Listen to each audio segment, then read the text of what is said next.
Mahal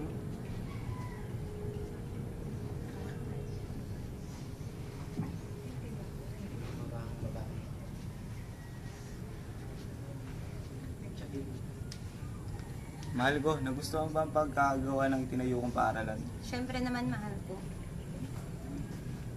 Hindi man lang niya ang ako binati sa kanyang pagdating. Talagang mataas ng tingin niya sa kanyang sarili. Akalain mo nakapunta lamang siya ng Europa, abay kala mo na kung sino kumusta? Huwag mo nang pansinin mga sinasabi niya, mahal ko. Kung alam mo lang kung paano ako nagtitis sa kurang iyon. Katulad nga siya ng kanyang ama. Akalain mo kung sinong disente, hindi man lamang marunong gumalang sa batas ng simbahan. Patawad, Maria Clara, pero hindi ko na ito matitis pa.